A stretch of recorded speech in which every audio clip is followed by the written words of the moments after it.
Vlog 172 comes on another week where I was able to sneak in a midweek session at Peppermill, and there was even more action than I anticipated at it. Local legend Mr. Z decided to 4-bet two opponents with the skinny. That's deuce 3. Problem was, one of them had aces and another had kings.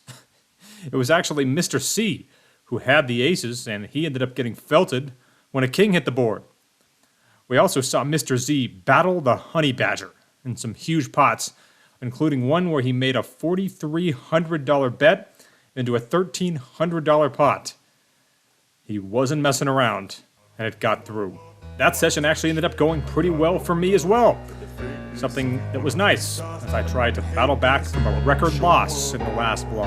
I don't ever slow up, no I don't take shit. I got no love for the fakeness. If you wanna play tough and wanna hate this, I'll always show up and make a statement. Alright, cruising on in to Peppermill on this Thursday afternoon. Just dropped off my son, had a fun couple of days with him, got a swim in, enjoyed that. And we're expecting some good things here at Peppermill. There's going to be a change coming to our game. I don't think it starts today. It probably is going to start next week. And I'm not sure the effect this change is going to have on the game. So stay tuned in coming vlogs to see what exactly that is. Hit the like and subscribe buttons if you are new to the channel. We're closing in on 30,000 subscribers, and I genuinely appreciate those of you who jumped on board after last week's vlog, and those of you who might consider doing that this time around. Being negative when you should be getting after it. I got facts over tracks, this and that, spitting slow, spitting fast. I could roast, I could gas, think I'm okay at last, but I don't know if that can erase all the past and the pettiness. A reflection of the emptiness, hilarious. You think you're with my time, you're delirious. I show up to find 3 games going on. The table destined to earn the main game designation was on table 5, and I was put on table 6 in a game where the winner's straddle was also in effect. First hand comes when we have 6 players dealt in, and +1 straddles 10, and the button, who was a super OMC, makes it 25. I have pocket 8s in the big blind and make the call, and the straddle completes. So with 75 in, the flop is queen 8 deuce with a couple of hearts, and I check. +1 checks, and the button bets 50. So the good news here is that I have a set. The bad news is that I'm up against perhaps the tightest player in the history of Reno poker. So, with that in mind, I just call, and I had to hope the other player would stay in here, which he can usually be trusted to do, but not this time. So the 175 in, the turn is the 10 of hearts. Obviously a terrible card for me to get action on, as he will never bet aces or kings here on this turn. And it's unclear if he'll even call, but there's a better chance he'll call than he will bet. So with that in mind, I have to bet and hope that he'll come along. So that's exactly what I do, though my small bet still results in a fold. And may stun you, but he definitely could have had aces or kings when he made that fold. That's how tight this player is. I then get 8s again a couple of hands later, and I 3-bet it to 50. And the player on my left calls, and we get a king 10-7 flop. And fortunately, I managed to check fold, as somehow he showed up with the king 7 in this hand. I picked up pocket 9s twice and got plenty of action on both, but all I accomplished was losing about $250 in the process. This next hand is a byproduct of having folded every single hand for the previous hour of play after I got those pocket 9s, and wanting to get involved in position. We get a $10 straddle +1, who I assumed might raise, but I still decided to come in with the 6-9 of spades because it was the most playable hand that I've been dealt in the past hour, as I mentioned. The professor is in this game, and since he limped in from the cutoff, I did the same on the button. Big blind completes, and sure enough, the straddle makes it 50. Surprisingly, the professor folds, but both the big blind and I decide to come in. So with 160 in the pot, the flop is queen 10-8 with a couple of spades, giving me the world of outs. It gets checked to me, and I fire in a black chip. This is where this hand gets interesting. The big blind clearly is torn on what he should do here. And finally makes what is so obviously a call that he's unsure about, it's ridiculous. Original Razor folds, so with 360 in, we see a turn that comes in offsuit 8 pairing the board. Now, judging by what I was just talking about, it really felt like he had a super weak draw here. So, needless to say, that card's not going to help him, and it should put me in a spot where I should be able to fire a second barrel and hopefully just take the pot down, or hit my draw on the river. So I semi-bluff 250 here, and he doesn't take too long with it, and calls. So this pot has ballooned to $860, and the river is an offsuit 4. I brick out on everything. It's obvious that trying to get him off a made hand here would be suicide, but what if he's also missed a draw, and that draw is better than mine? Obviously, 9 high is not going to be any good in the showdown, so I've got to do something about that last case. Now, you've seen me do this move before. I opt to under-bluff the river, making it 85, hoping that his missed draws will obviously fold. Instead, he check raises to $500. Obviously, I fold the hand. I wasn't expecting to get a look at his, but I did.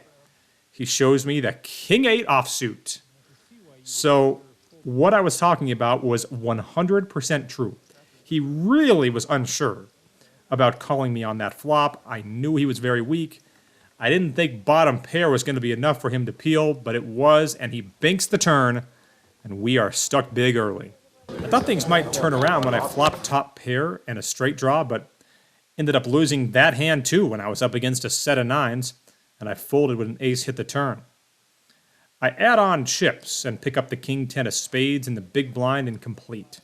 With 50 in, we see a flop of ace, ace, 8 with 2 spades giving me the nut flush draw. I check, under the gun checks, and +1 bets 30. And both me and the player on my left check call. So with 140 in, the turn is an offsuit 4. Check to +1, who bets 1 black chip. And with my nut flush draw here, I was somewhat torn on whether I should continue to draw for this, but ultimately I decided that I'm just not in love with the idea of giving it up. So, with 340 in, the river is the 6 of spades, giving me the nut flush. Seems pretty likely he has an ace here, and obviously if he does, he's probably never going to fold it. So I opt to bet fairly big. I bet 300 with $700 behind. And he doesn't take too long before putting me all in. Now, I've seen him overplay hands in the past, but here's one thing you can take to the bank in live poker games. And that is that even the loosest players will always be wary when front door flush draws get there. And if you think he's just going to give me a full double up here with trip aces when the obvious draw comes in, you're out of your mind. So for those of you that say this is an obvious call, I think the better argument to make was that it was an obvious fold on the turn. Just because these kind of draws are so hard to get paid off on, and when you got a paired board to deal with, it makes it even worse. So I decide to bet fold here, and he just shows 1 ace. Pretty clear what's going on. He wants me to think that he just had the ace, so I will feel like I made a bad fold and go on tilt. That part didn't happen to me, but it obviously was the lowlight of the day so far, a day that's already been rough. After 2 hours of play, I'm stuck 1,800. A little later, I'd flop a pair of aces and a Broadway gut shot. The pair was absolutely the best hand, but after I raised the flop, I hit the gut shot anyway on the turn to remove all doubt. Still stuck massively. I pick up pocket 5s and once again flopped a gut shot straight draw, and once again I hit it. So it was nice to win back-to-back hands, but I hardly won any money in either of them. And if you're going to hit a gut shot straight draw, I'd highly recommend doing it when you didn't already have the best hand. Pretty clear that in both these cases, I probably did. And that takes us to the story of this vlog. And unfortunately, it wasn't a hand that I was in. But we have video of it courtesy of one Reno Grinder. Local legend Mr. C, aka Sharky, was at the other table. And as you can see, he flopped a set of kings. He bet $100 on a king-queen 8 flop. and 2 black 5s, decided to call that $100. And after he made that call, he turned a 5. A lot of money went in there, and the river was another 5. So a $6,000 pot, Mr. C's kings full of 5s loses to runner quads. Undoubtedly, the worst bad beat you'll ever see in the history of Reno poker, and I'm sure anywhere else, for that matter. Gotta give Mr. C credit. He took it pretty well. So thankfully I wasn't stuck as much as him, but I was still down well over 1,000 on the night. One of the highlights was watching Carlos Rodon pitch. That guy's been amazing for my San Francisco Giants, despite the fact they blew the game later on. Then the professor makes it 15 on the button after winning 2 hands in a row, and under the gun calls. Cutoff calls as well, and I complete. The button in the sleeper straddle, min raises here to 30. Don't accuse this of not being high level play. All 3 of us call. With 120 in, the flop is 9-9-3, 2 clubs, giving me trips. I check, as do the other 2 behind me, and the button bets 150. I elect to slow play this bad boy, and after 2 folds take place in a $420 pot, the turn is an offsuit king, giving me 9s full of kings. I figured that I have to let him bluff here again, but he checks back, unfortunately. The river is an absolutely terrible card for me. The king of clubs. I don't think it would have mattered all that much, given what he ultimately had here, but it's just a brutal action killer when I finally have a monster. He's not the type that usually just makes stone cold river bluffs. He usually just overplays hands in weird ways. So I didn't like the idea of trusting him to bluff this river. So I decided to just bet it out myself for 300. And he shows pocket 8s and throws them into the muck. So you see how badly he overplayed those 8s on a flop with 2 9s on him. If this had just come like a 3 on the turn and a 4 on the river or something along those lines, he probably pays me off whatever I bet. But the running kings ended up being the last thing that I needed, outside of an 8, of course. After 4 hours of play, I'm still not in the main game. It wasn't until 8 p.m. when I got to it, when the player who had won that big runner quads hand left much earlier than he normally would to book his big win. So I jump in seat 7, right next to Mr. C and Reno Grinder. The game was decent, but not nearly as good as it's been of late. $10 straddles on an MP1. I have pocket kings in the low jack and make it 35. 4 callers. And with 175 in, the flop's 10-8 deuce with 2 hearts. And Mr. C, who was the initial straddle, donk leads into me for 60. I raise it to 125. And then a lady who had just table changed cold calls, which results in Mr. C throwing his hand away. So I am heads up to the turn, just not heads up with the player I thought I'd be up against. And with 425 in, the turn's the jack of diamonds. Now it's so clear to me what she has here. She's never going to slow play a set in this manner with the draws out there, and she's never going to have too many weak draws. So she pretty clearly has the nut flush draw.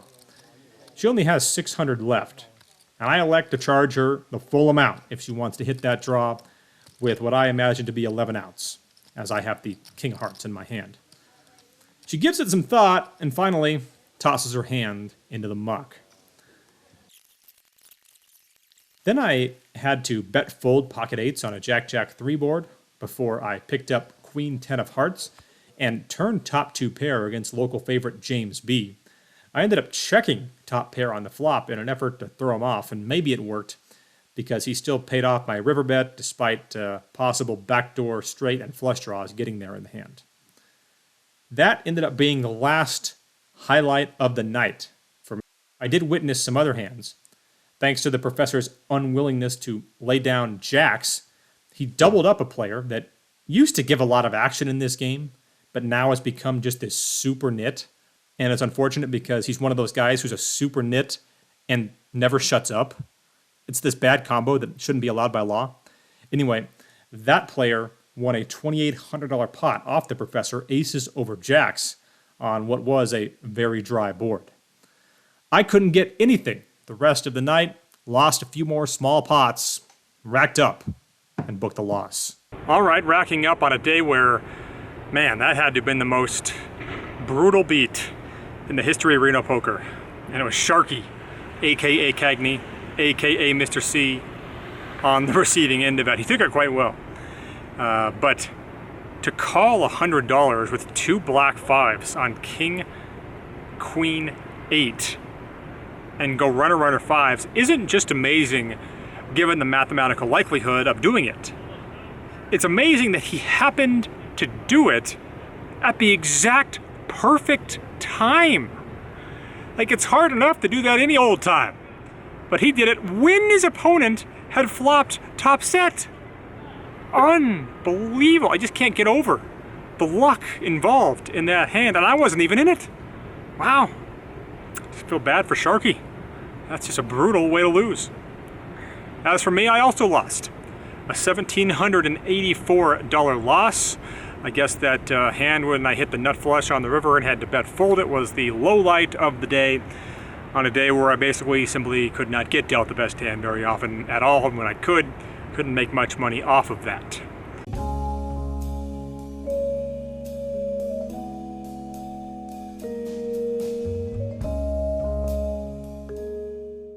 All right, wrapping this vlog up. By the way, I mentioned last week about going up to the American Century Championship at Edgewood.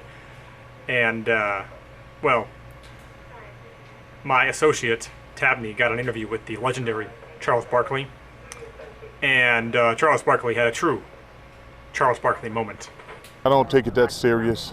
You know, I'm so lucky and blessed. Yo, man, we're doing an interview over here. Shut the hell up. I just had to throw that in there because you just gotta love Chuck. He's just the absolute best. I gotta mention a shout out to my guy Bart Hansen, Crush Live Poker. It's the place I've been going for the last now 12, 13 years. The only poker training site that I've ever taken advantage of. And I gotta say, this past week's Crush Live Poker podcast, where Bart Hansen details his hands played in the main event, was one of the best episodes that I've heard. And he even showcases how sometimes rivering quads is not always the best thing. Curious how different his main event would have been had he not rivered quads. A great episode that I'd highly recommend. You can get 25% off a basic or premium subscription for life just by using the link that is in the description below. There's a chance that I'm going to be able to shoot a vlog in a location that's not in Reno next week, though it's not a guarantee. But if I do shoot a vlog there, just to give a hint as to where it might be, I'll definitely be out there cracking jacks. I don't ever slow up, no I don't take shit. I got no love for the fakeness. If you wanna play tough and wanna hate this, I'll always show up and make a statement. I don't ever slow up, no I don't take shit. I got no love for the fakeness. If you wanna play tough and wanna hate this, I'll always show up and make a statement. I don't ever slow up, no I don't take shit. I got no love for the fakeness. If you wanna play tough and wanna hate this, I'll always show up.